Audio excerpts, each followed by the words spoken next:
Hi കൂട്ടുകാരെ, എല്ലാവർക്കും കഥക്കൂട്ട് ടേഴ്സിലേക്ക് സ്വാഗതം. മഹാഭാരത കഥയിൽ ഇന്ന് സർപ്പോൽപത്തിയെക്കുറിച്ചും ഗരുഡോൽപത്തിയെക്കുറിച്ചും കേൾക്കാം. പ്ലേലിസ്റ്റ് എടുത്ത് നോക്കിയാൽ മഹാഭാരത കഥകളെല്ലാം ഓർഡറിൽ കിട്ടുന്നതാണ്. അപ്പോൾ നമുക്ക് തുടങ്ങിയാലോ? 4 യുഗങ്ങളാണ് ഉള്ളത്.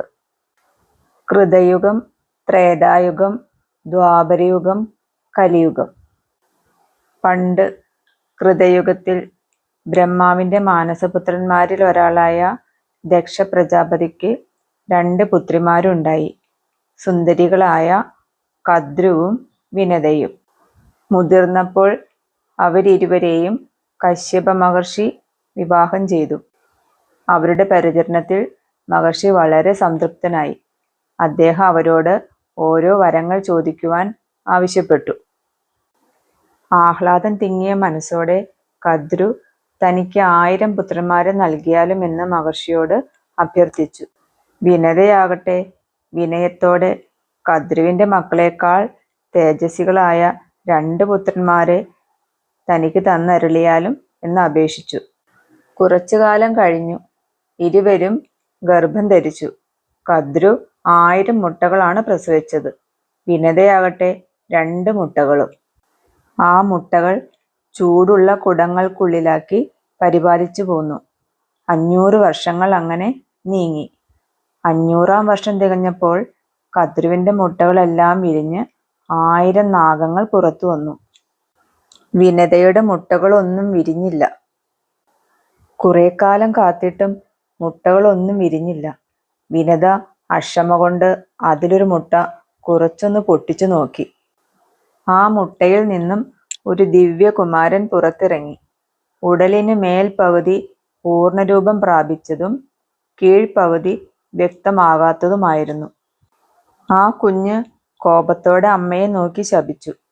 കൊതി പെരുത്ത് എന്നെ ഈ സ്ഥിതിയിലാക്കിയ നീ 500 വർഷം ദാസ്യം അനുഭവിക്കുമാറാകട്ടെ. അതുകേട്ട വിനത അതീവ ദുഃഖിതയായി. ദുഃഖിതയായ വിനതയോട് ആ കുമാരൻ വീണ്ടും പറഞ്ഞു, ഇനിയുള്ള മുട്ടയെങ്കിലും ക്ഷമയില്ലാതെ കേടുവരുത്തരുത്. കാത്തിരിക്കണം. അതിൽ നിന്നുണ്ടാകുന്ന പുത്രൻ അമ്മയെ രക്ഷിക്കും. ഇത്രയും പറഞ്ഞിട്ട് ആ അർദ്ധാംഗനായ ദിവ്യബാലൻ ആകാശത്തേക്ക് ഉയർന്നു മറഞ്ഞു. ആ കുമാരനാണ് സൂര്യസാരഥിയായ അരുണൻ. 1000 പച്ചക്കുതിരകളെ പൂട്ടിയ സ്വർണ്ണ തേരിലാണ് സൂര്യൻ വരുന്നത്. ആ തേര് തെളിക്കുന്നത് അരുണനാണത്രേ. അരുണൻ തെളിക്കുന്ന ആ സ്വർണ്ണ തേരിൽ വരുന്ന സൂര്യനെയാണ് നമ്മൾ എന്നും പ്രഭാതത്തിൽ കണി കാണുന്നത്. അങ്ങനെ 500 വർഷം കഴിഞ്ഞു. വിനത ഈശ്വരചിന്തയോടെ മകന്റെ വരവും കാത്തിരുന്നു. ഈ സമയം കദ്രുവിൻ്റെ 1000 മക്കളും വളർന്നു പുളയ്ക്കുകയാണ്.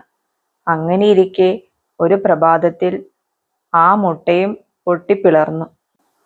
സൂര്യ തേജസ്വിയായ ഒരു ദിവ്യരൂപം പുറത്തേക്ക് വന്നു. ഭീമാകാരനായ ഒരു പക്ഷിയായിരുന്നു അത്.